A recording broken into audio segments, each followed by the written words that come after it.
Étoile des champs, c'est le reflet des couleurs du génie des producteurs agricoles congolais. Plus ça brille, mieux ça fascine. Étoile des champs, une production de Télé Congo. Présentation Michel Dulcine Pambou. Mesdames et messieurs, bonsoir à tous. Merci d'être vous, des nôtres et nous, des vôtres, 3 quarts d'heure durant dans le cadre habituel de notre émission Étoile des champs, signe des temps, la planète des éleveurs et agriculteurs congolais. L'avenir d'un pays comme le Congo, qui se veut demain être riche et prospère, passe inéluctablement par la formation de base de futurs techniciens, cadres et experts au lycée d'enseignement professionnel agricole Amilcar Cabral, situé à 17 km au sud de Brazzaville. Pour comprendre aisément et facilement la qualité des enseignements dispensés là-bas au lycée d'enseignement professionnel agricole Amilcar Cabral, Étoile des champs a choisi de recevoir ce jour, maintenant et à l'instant, Aimé Riche Gwemba Allié, proviseur du lycée. Je suis un habitué donc à suivre l'émission Étoile de champs. Je sais que l'émission a même célébré, je crois, ses 10 ans il n'y a pas très longtemps et ça s'est passé à Bunji. Je suis l'émission depuis une décennie déjà. Une émission qui fait la promotion du secteur agricole, donc qui fait la promotion de tout ce qui est mis en œuvre à quelque niveau que ce soit pour garantir la sécurité alimentaire et nutritionnelle des populations congolaises.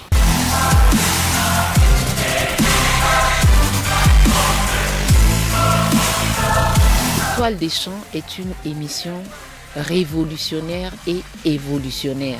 Quand on suit Étoile des champs, c'est comme si on était sur Internet. On a l'information de partout. Le lycée d'enseignement professionnel agricole Amilcar Cabral, comme tel, n'est pas une structure de création récente. C'est dire donc que c'est un établissement qui date d'une certaine époque. Rappel historique. Nous sommes un vieux lycée, peut-être pas trop bien connu. Le lycée est créé depuis octobre 1971.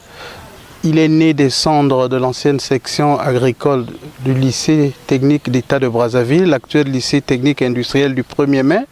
C'est un lycée qui a déjà formé beaucoup de cadres, d'éminents cadres de notre pays.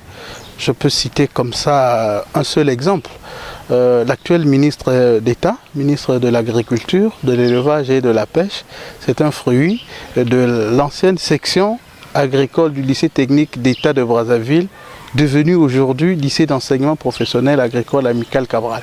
Il nous est prescrit la mission par notre ministre de tutelle, M. Antoine Thomas Nicéphore Fila Saint-Eudes, de diversifier les filières de formation. Ainsi donc, de la traditionnelle série R1 production végétale vont naître progressivement, je prends comme ça des exemples, des productions horticoles. Donc ceux qui vont se charger, se spécialiser par exemple dans le maraîchage. Vous aurez une filière qui va être consacrée aux productions, aux cultures vivrières et industrielles. Et lorsque nous disons série R3 production et santé animale, cette série va s'éclater progressivement en plusieurs filières. Vous aurez dedans par exemple la filière productions animales, la filière productions halieutiques, la filière productions aquatiques. Le lycée d'enseignement professionnel agricole Amilcar Cabral renferme différentes filières de formation professionnelle utiles pour justement la spécialisation des cadres, techniciens et experts dans différents domaines de l'agronomie et de la foresterie. Parmi les filières en vogue là-bas au lycée d'enseignement professionnel agricole Amilcar Cabral, il faut retenir notamment la filière relative à l'utilisation et à la maintenance des machines agricoles, ainsi que la filière relative au génie rural qui permet la délimitation des terrains et l'évaluation des rendements à l'hectare. la mécanisation agricole intègre la série R4, que nous appelons machinisme agricole, qui regorge en son sein plusieurs branches. La première, c'est donc celle que nous avons vécue, dont nous avons vécu la démonstration, l'utilisation des machines agricoles. C'est, on va dire, une sous-filière dedans. Mais ces mêmes apprenants sont capables d'exercer dans le domaine de la maintenance des machines agricoles et des engins lourds. Donc ce qui très bientôt va se décliner en une filière de formation. Nous allons préparer des bacs pro en utilisation des machines agricoles, n'est-ce pas, en maintenance des machines agricoles et engins lourds.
Les enfants étaient en train de faire le pulvérisage. Le pulvérisage, c'est l'opération qui vient après le labour.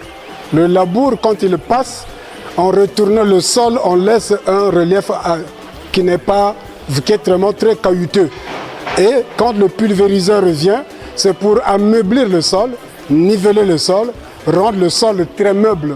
Et quand le pulvériseur passe, c'est pour que tout de suite, nous attendons les semences. Donc vous aurez dans cette filière des jeunes qui, une fois sortis de cette formation, sont capables de gérer des parcs de machines agricoles, de gérer des parcs d'engins lourds, donc d'assurer la maintenance de ces différents engins lourds. Pas simplement les machines agricoles, mais d'autres moteurs diesel, par exemple. Grâce donc à la maîtrise des techniques d'utilisation et de maintenance des machines agricoles, eh bien, les apprenants de cet établissement se préparent pour être demain des super doués dans le domaine de la maintenance ou bien dans le domaine de la mécanisation agricole. En tout cas, les apprenants, comme le nom l'indique, c'est des apprenants. Ils sont vraiment très dévoués et souvent, un apprenant voit ce que voit son professeur. Si vous êtes là, vous avez vraiment le temps pour les travaux pratiques, pour que vous leur dites ce qu'il faut, et aussi ils se donnent. Mais pour la compréhension, nous connaissons tous sur le banc de l'école, c'est difficile que tous assimilent de la même manière. Il peut arriver qu'il y a ceux qui retiennent le plus rapidement possible, et il y a ceux qui retiennent avec beaucoup d'insistance. Sinon, dans l'ensemble, ils s'intéressent vraiment aux travaux pratiques. Sans risque de me tromper, ce que nous faisons au lycée professionnel Amilcar Cabral ne se fait nulle part ailleurs. Parce que le professeur lui-même est en tenue appropriée, pas achetée par l'État, mais connaissant que je vais aller pour me salir, je dois avoir les tenues appropriées. Et les apprenants, quand ils voient que vous touchez du bout de doigt l'utile pour le lier à l'agréable, ils sont bien obligés de s'adonner parce que demain, ils seront aussi capables de nous remplacer. La filière du génie rural est d'importance extrême parce que, voyez-vous, cette filière permet aux agents et techniciens de maîtriser la technique de détermination des terres ou des étendues à cultiver ainsi que l'évaluation des rendements à l'hectare. Donc ce sont des filières qui sont intégrées n'est-ce pas, à la pratique agricole. Voyez-vous, ces apprenants que vous avez vus sur le GPS, ils étaient là en mission pédagogique, certes. Ils étaient donc en train de dimensionner, de mesurer, calculer les dimensions du terrain qu'on a affecté aux apprenants que nous avons reçus en formation qualifiante. Des apprenants que le ministère nous a confiés, que nous allons former comme maraîchers au bout de 9 mois. Dont 6 mois vont se dérouler ici, 3 mois de stage en entreprise. Tu arrives au moins à visualiser. Dans ce département, nous avons plusieurs composantes, parmi lesquelles nous faisons la topographie, il y a la construction, et puis nous avons le volet hydraulique. Mais ici, principalement, nous avons le volet topographie. Ça veut dire qu'à travers cet appareil, vous pouvez, le travail que nous faisons à la main, en 4 heures, 5 heures, en 30-45 minutes, vous pouvez délimiter le terrain. Donc, on le délimite pas seulement pour savoir les dimensions, mais pour nous permettre même de séparer. Ici, nous allons mettre le gombo, ici, nous allons mettre, je sais pas, le moussoso. On peut délimiter correctement avec cet appareil. Ce que nous venons de faire, c'est un levé topographique. Dans ce levé topographique, parmi les éléments que nous aurons, on aura un certain nombre de points qui vont nous donner la configuration du terrain. Et en fonction de la configuration du terrain, c'est dans ce sens-là que ça va nous permettre d'orienter les planches. Et quand vous faites les planches en sens contraire, alors on n'est pas souvent surpris de constater qu'il y a de l'eau au lieu que les eaux soient drainées de façon ordinaire et vous êtes en contre-saison. Pour la plupart des travaux, que ce soit en topographie, il faut toujours qu'un technicien passe pour vous délimiter le terrain, pour vous orienter et vous donner les cotes pour orienter tout ce que nous allons faire sur le terrain. Que ce soit les ouvrages et autres, on a toujours besoin d'un topographe.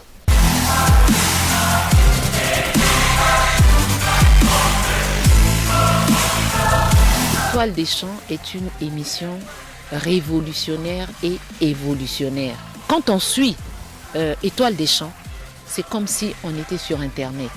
On a l'information de partout. Le lycée d'enseignement professionnel agricole Amilcar Cabral renferme beaucoup de filières qui intègrent parfaitement différents domaines de l'activité agricole. On peut pêle-mêle citer les techniques de préparation de lits de semences, les techniques de production végétale et les techniques de multiplication végétale. La série R1, production végétale. Donc c'est là, vous avez eu droit aux démonstrations qui relèvent, on va dire, d'une branche de cette grande série. Et là, ils étaient en train donc de faire de la multiplication végétative. Et cette sous-branche, si vous voulez, sera déclinée très bientôt en une filière de formation, l'arboriculture fruitière.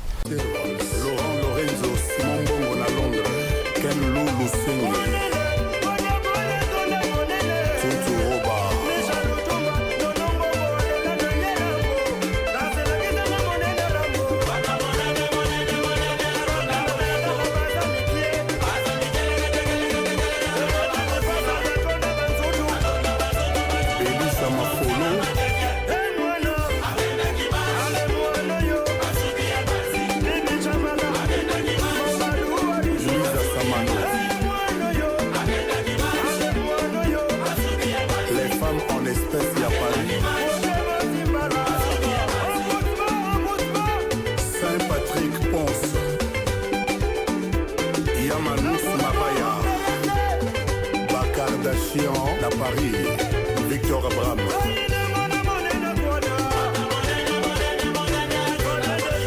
Nasha Boyeke, Rita Santa, Tina Mangaya.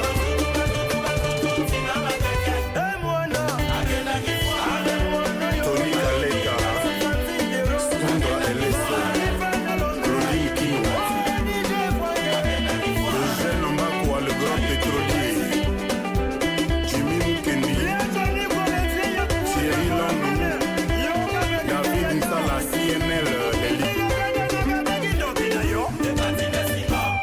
Donc vous aurez là des spécialistes qui seront chargés de conduire, de gérer par exemple des plantations d'arbres fruitiers.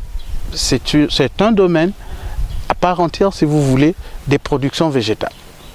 à côté de ceux que nous avons vus de l'autre côté, qui eux peuvent se spécialiser dans le maraîchage. Dans la filière des techniques de multiplication végétale, l'on apprend aux jeunes la maîtrise des techniques telles le greffage des plants. Ça, c'est le greffage en plaquage. Sur l'avocatier, nous avons fait l'entaille. Nous avons enlevé tout juste l'écorce. J'ai enlevé l'écorce. Au niveau du greffon, il faut faire aussi l'entaille. Les deux pélages, j'ai ajusté. En plus, j'ai lié les deux. Je fais passer la ligature. C'est pour avoir vite des fruits. C'est la production rapide. Nous avons seulement apprêté des porte-greffes de manguiers et des avocatiers. À cette taille, à 45 jours, on peut commencer à faire le greffage avec. Ça, c'est le porte-greffe que nous appelons sujet. Ça, c'est le greffon. Le greffon que nous allons ajuster sur le porte-greffe. Ça donnera de fruits. Dans 3 ans, il commence à donner de fruits. Ça, c'est une variété améliorée pour raccourcir le cycle de production. Au lieu d'attendre le fruit en 6 ans, 7 ans, mais ici, comme sur le greffage, ça va attendre le fruit dans 3 ans. Nous avons des fruits. Vous faites le greffage pour que la plante résiste aux maladies. Les attentes. Si vous pensez que sur un pied, vous aurez 2 variétés d'avocatiers différentes, c'est possible. Donc dans ce cas, tel qu'il a greffé ici, on pouvait greffer aussi quelque part. On pouvait greffer aussi quelque part, là, par là. Et une fois sectionné le méristème apical, on garde les deux greffons. Les 2 greffons vont donner, puisqu'ils sont issus de variétés différentes, à la production, vous verrez aussi les résultats, il y aura des fruits. Des fruits différents. Bon, le greffage en un mot se pratique sur des plants ou des plantes appartenant à la même famille. C'est comme en maraîchage aussi nous le faisons. Sur les solanacées, nous avons la tomate, les piments, la pomme de terre, tout cela. L'aubergine. Oui, on fait aussi le greffage sur le pied au maraîchage. L'aubergine, vous mettez la tomate, vous mettez la pomme de terre, sauf qu'on n'a que des feuilles, parce que la pomme de terre c'est au niveau du sol. Donc, comme ce sont des solanacées, ils sont de même famille. Donc ça se pratique rien que quand ils appartiennent à une seule famille. Une même famille. En matière de production végétale, on apprend aux jeunes les techniques de germination, les techniques de croissance et les techniques d'évolution normale de la plante. Je suis là avec les enfants de la terminale. Elles sont en train de faire 2 opérations au même moment. Il y a le sarclage et le binage.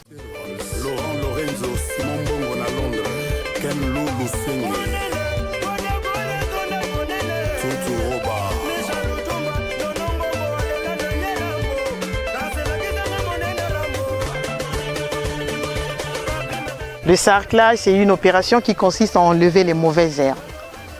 Maintenant, le binage, c'est une opération qui consiste à retourner la terre, disons à meubler le sol. Donc à casser les croûtes des croûtes du sol. C'est une opération très importante, le sarclage. C'est pour éviter la concurrence alimentaire et pour éviter aussi la présence des insectes. Parce qu'il y a un certain nombre d'insectes qui sont là pour détruire les plants. Nous avons déjà la présence des cochenilles. Mais pour les voir, là, à l'œil nu, c'est un peu difficile. Hein. Ce sont des petits insectes qui sont là. Le personnel d'encadrement insiste sur les techniques telles le binage et le sarclage, très déterminantes dans l'évolution normale de la plante. Il y a l'herbe qui attire les insectes. Donc, qu'est-ce qu'il faut faire? Il faut faire le sarclage. Donc, il faut enlever les mauvaises herbes qui sont en présence des... Comme ici, là, nous avons le gombo, qui sont en présence des gombos, pour éviter la présence des insectes. Maintenant, après avoir fait aussi des sarclages, après avoir enlevé les mauvaises herbes, qu'est-ce que nous faisons? Nous devons passer au traitement des cochenilles. Le binage, là, par exemple, Vous voyez le lève là? Il fait les deux opérations comme on le disait là, le binage et le sarclage. Voilà ce qu'il est en train de faire. Puisque lorsque nous avons planté, qu'est-ce qui s'est passé? Avec la présence des pluies, nous avons constaté que la terre est devenue dure. Donc, en quelque sorte, il n'y a plus... la terre est devenue dure. Maintenant, lorsque nous arrosons, qu'est-ce que nous constatons? Au lieu que l'eau puisse s'infiltrer, l'eau ne s'infiltre pas. L'eau coule, à tel point que l'eau n'arrive pas aux racines, ne nourrit pas la plante. Puisque la plante est nourrie à présence des racines. Quand il n'y a pas de racines, si les racines sont étouffées, la plante ne peut plus encore être nourrie. On fait le binage. Voilà ce que nous faisons. On est en train de remuer le sol. On remue le sol. Après avoir remué le sol, facilement, lorsque nous arrosons, l'eau va faire comment? L'eau va s'infiltrer parce que le sol devient mou. Mais lorsque la terre est dure, l'eau ne s'infiltre pas. Et ça nous permet aussi, parce que la terre aussi doit respirer. Et les racines qui sont aussi au sol là doivent respirer. Donc ça permet aussi l'aération de la plante et du sol. Ils font de l'horticulture, n'est-ce pas? Avec comme spécialité le maraîchage. En termes clairs, on va dire, ce sont des jeunes techniciennes et techniciens qui, au sortir de leur formation, sont capables d'exercer dans le domaine de la production des fruits et légumes. Sur la préparation des lits de semences, on apprend surtout aux jeunes et on en tient compte vraiment des techniques d'aménagement des sols sur lesquels on porte la plante. Si un enfant choisit de venir apprendre les métiers de l'agriculture, c'est-à-dire qu'il a choisi de transformer et de valoriser la terre. Parce que, en fait, l'agriculture, par définition, c'est ce que ça veut dire. Il faut transformer la terre, il faut la valoriser pour qu'elle vous donne les résultats escomptés, c'est-à-dire de la nourriture.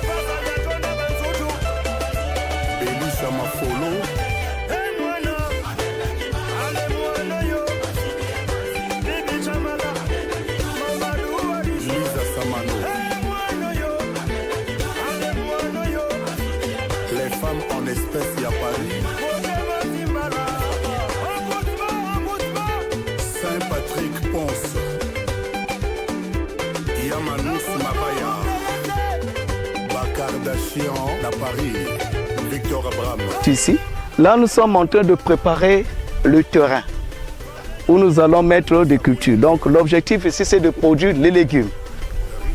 Alors, avant d'y arriver, il était question que nous passons d'abord par les opérations que vous êtes en train de voir ici, que nous sommes en train de réaliser. Là nous avons commencé par la délimitation. On vient de confectionner, les premières planches sont déjà là. Et nous avançons ici. Mais dans la confection, vous allez remarquer que nous sommes en train d'enfouir la matière organique, qui est la base de la fertilité. Bon, nous enfouissons les matières organiques ici pour que pendant la décomposition, ces matières-là nous libèrent les éléments nutritifs nécessaires pour la vie de la plante. Donc vraiment, il est nécessaire de le faire. Et il y a aussi une conservation de l'humidité. Ceux-là, donc, ce sont des futurs maraîchers dont nous parlons. Et là, ils étaient donc en train de préparer le lit de semences. Parce qu'il faut préparer le sol avant de faire pousser donc, les plantes, avant de faire pousser les fruits, les légumes, ainsi de suite. Et là, nous faisons entre autres la promotion de l'agriculture biologique. Donc, c'est vrai que nous sommes une école de formation, on ne peut pas ne pas enseigner aux apprenants. L'important, c'est l'utilisation des engrais chimiques, n'est-ce pas? Mais nous les formons beaucoup plus à faire la promotion de l'agriculture biologique. Au lycée d'enseignement professionnel agricole Amilcar Cabral, les apprenants sont également formés aux techniques de transformation, de techniques de conservation et aux techniques de commercialisation des produits agricoles. Et la filière technologie agroalimentaire Ce sont donc des jeunes qui sont spécialisés dans la transformation et la conservation des produits agricoles.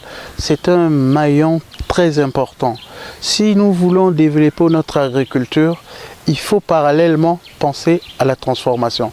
Vous voyez, aujourd'hui, je peux vous dire quelque chose qui peut paraître un peu compliqué à comprendre. Pendant la période de mangue, vous conviendrez avec moi que notre pays en produit suffisamment, n'est-ce pas? Mais la période passée, on n'en trouve plus. Mais plus de la moitié de cette production est perdue. Elle n'est pas récupérée parce qu'elle n'est pas transformée.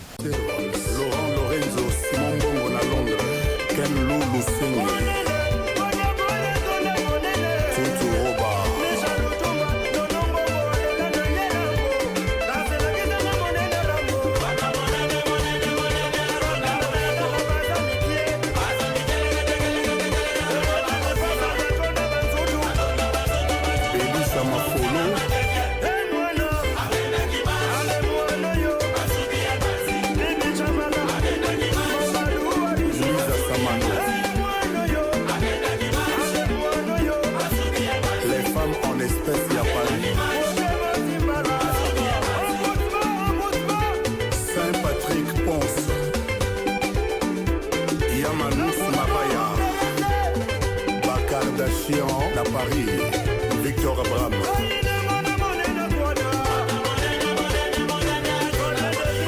Nasha Boyeke, Rita Santa, Tina Mangaya.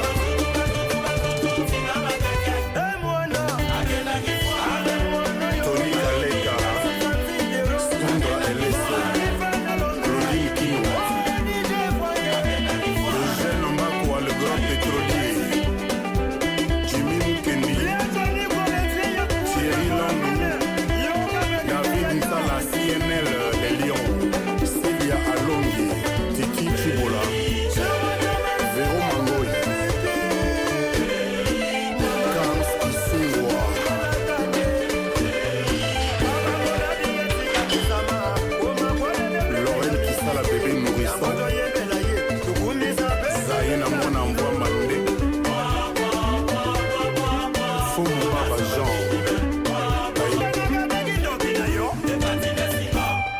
Au moment où le gouvernement de la République met un accent particulier, prône la diversification de notre économie nationale basée sur la pratique agricole, il faut que les choses aillent parallèlement. En même temps qu'on fait la promotion de la production, il faut apprendre à transformer. Sinon, on sera en déphasage. On va vivre une situation telle que on a suffisamment produit, n'est-ce pas? Et après, on n'a pas transformé et il n'y aura toujours pas de nourriture. Et il importe de noter que la transformation des produits agricoles se fait en salle de laboratoire, donc des salles modernes, très bien équipées, en matériel approprié. Présentement, nous sommes dans le labo de transformation. À ce niveau, les enfants fabriquent des produits. Voilà, donc actuellement, ils sont en train de fabriquer un cocktail de jus. C'est-à-dire un cocktail une boisson de grenadille couplée à une boisson de papaye. Donc ça fait un cocktail de jus. Voilà, donc actuellement, bon, ils ont réceptionné la matière première, donc la grenadille et la papaye. Ils ont fait les pré-traitements, épluchage, découpage et tout. Ils ont broyé la grenadille, ils ont également broyé la papaye. Ensuite, ils sont passés à une diffusion à chaud. Ok? Ils ont recueilli le jus et après, ils ont formulé, ils ont fait une dilution, ils ont calculé le sucre à ajouter. Et après avoir formulé, ils sont passés à la désaération.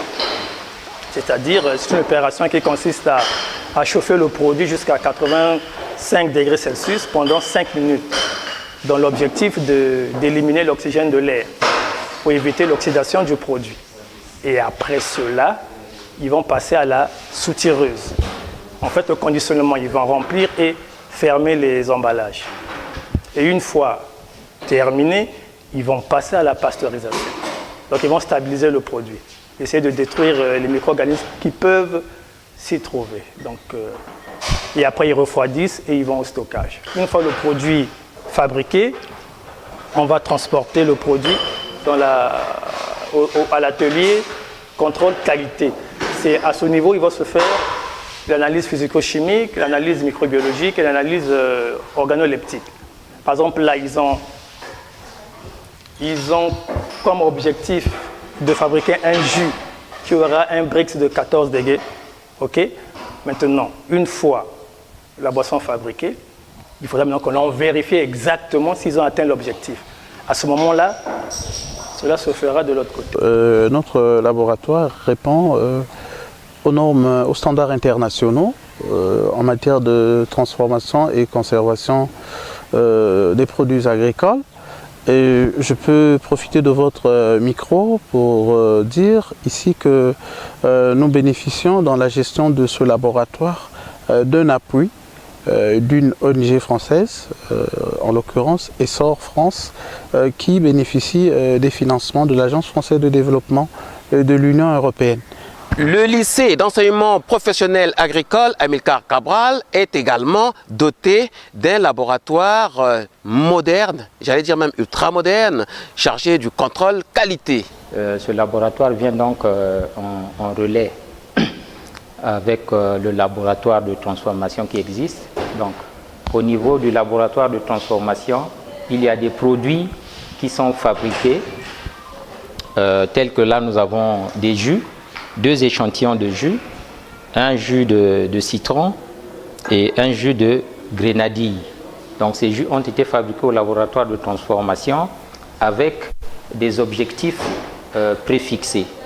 Et donc pour ce jus de grenadille, il était prévu qu'on atteigne un taux de sucre de 13%, 13 degrés Brix. Alors, donc quand le jus est fabriqué, il doit donc être emmené ici, on prend un échantillon, on emmène pour faire l'analyse. Il y a des analyses physico-chimiques qui peuvent se faire, mais aussi des analyses microbiologiques. Mais pour l'instant, nous nous attardons ici sur les analyses physico-chimiques. Et nous avons choisi un paramètre à analyser, c'est le taux de sucre. Donc le degré Brix qui était fixé au laboratoire de transformation était 13 degrés Brix. Nous allons donc ici, ensemble, regarder si l'objectif fixé au départ a été atteint. Cette analyse du taux de sucre va se faire avec cet appareil qu'on appelle le refractomètre. Il sert donc à analyser le taux de sucre contenu dans un produit. On va prendre le refractomètre, faire l'ajustement pour voir si il fonctionne correctement. On va prélever une partie de ce jus pour pouvoir en faire le prélèvement avec donc une pipette. Elle va prendre une petite portion de ce jus qu'elle va déposer sur l'appareil, le refractomètre. 2 gouttes suffisent. Okay. Elle va donc rabattre la lunette et faire la lecture. Donc elle doit s'approcher d'une source de lumière pour que la lecture soit parfaite.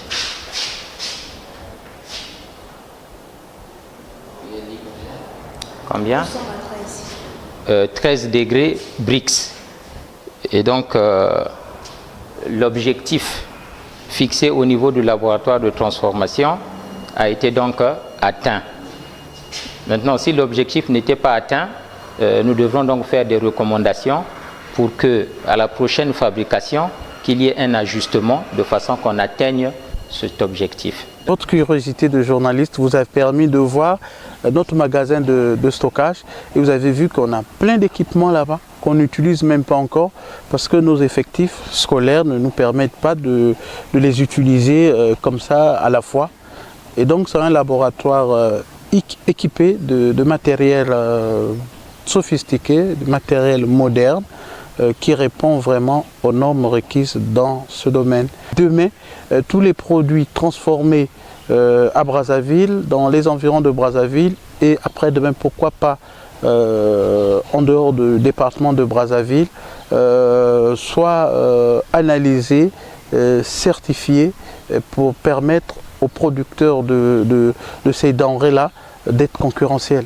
De laboratoire en laboratoire, le lycée d'enseignement professionnel agricole Amilcar Cabral en compte aujourd'hui 3. C'est dire qu'à côté du laboratoire de transformation des produits agricoles et du laboratoire de contrôle qualité, s'ajoute le laboratoire vétérinaire d'importance non négligeable. C'est un laboratoire où nous apprenons aux élèves les notions préliminaires de laboratoire, c'est-à-dire qu'est-ce qu'ils peuvent faire au cas où l'animal est malade. Est-ce que le diagnostic s'arrête seulement au niveau des symptômes ou bien il faut aussi faire des prélèvements pour observer au microscope. Donc, ce que nous faisons dans ce laboratoire, c'est qu'on prélève soit les selles, on prélève soit du sang et nous venons observer au microscope pour essayer d'établir ou bien de confirmer notre diagnostic. Parce que les examens de laboratoire permettent de confirmer un diagnostic. Au niveau des selles, je commence d'abord au niveau de la copologie. Nous observons beaucoup plus par rapport à leur niveau. C'est surtout les œufs des helminths. C'est-à-dire que les œufs des vers parasites, ça peut être les parasites, c'est-à-dire que les vers plats ou bien les vers ronds. Donc ils observent si on peut trouver dans les selles ou bien dans les excréments des animaux des œufs.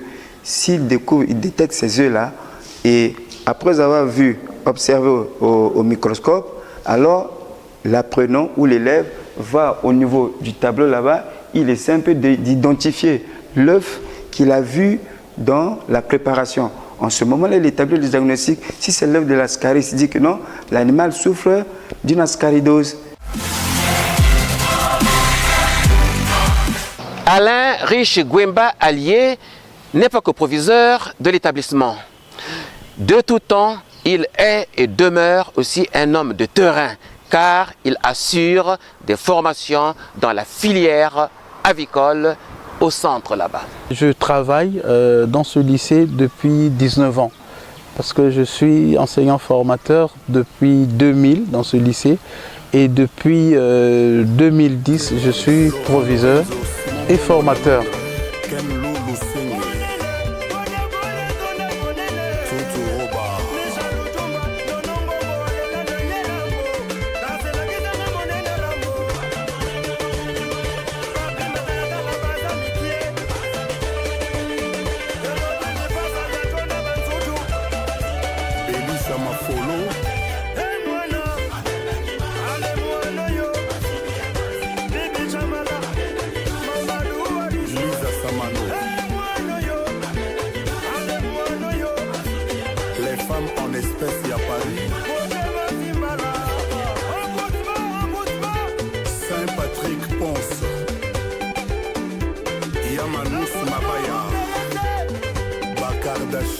À Paris, Victor Abraham.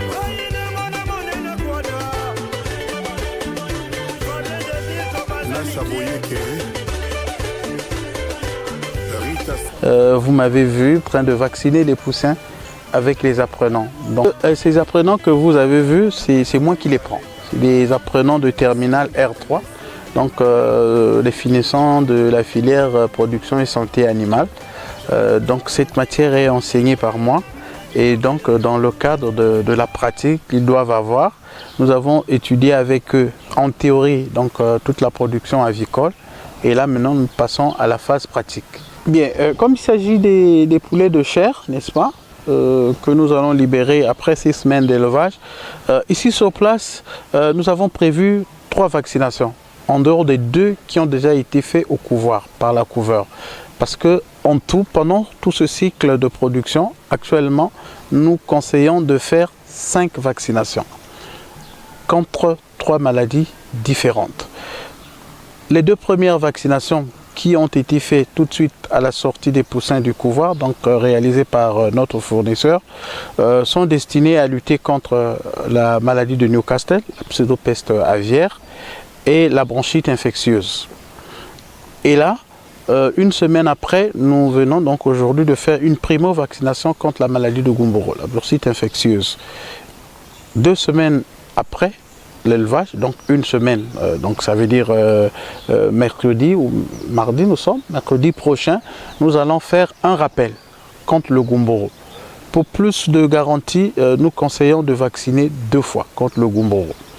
Et à la 3e semaine d'élevage, au 21e jour, nous allons faire un rappel contre la maladie de Newcastle. Parce qu'il s'agit là des 2 maladies virales très redoutées en ce qui concerne l'élevage des poulets dans notre pays. La maladie de Newcastle et la maladie de Gumboro. Parce que c'est des maladies virales qui ont un taux de mortalité très élevé.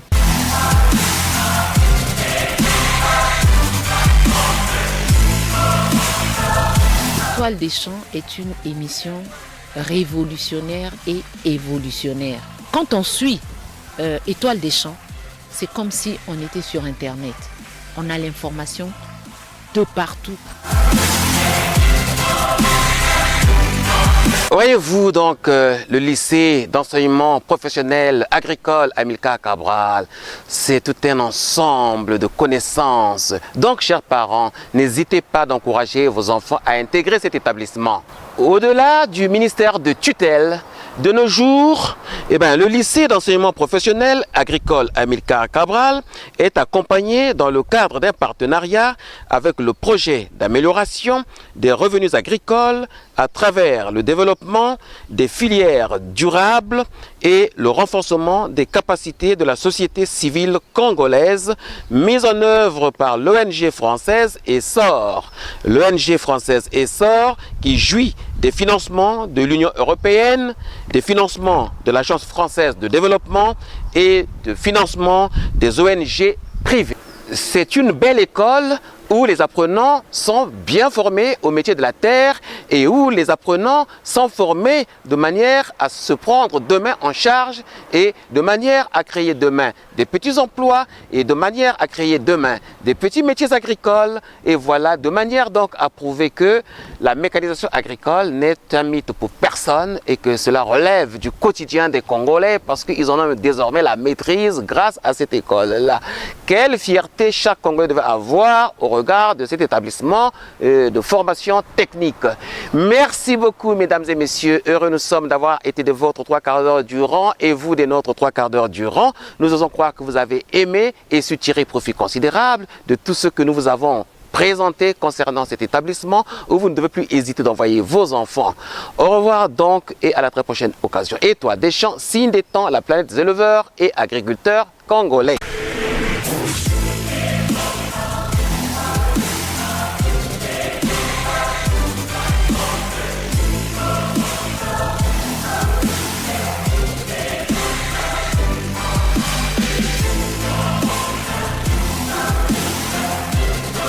Étoile des champs, c'est le reflet des couleurs du génie des producteurs agricoles congolais. Plus ça brille, mieux ça fascine. Étoile des champs, une production de Télé Congo. Présentation Michel Dulcine Pambou.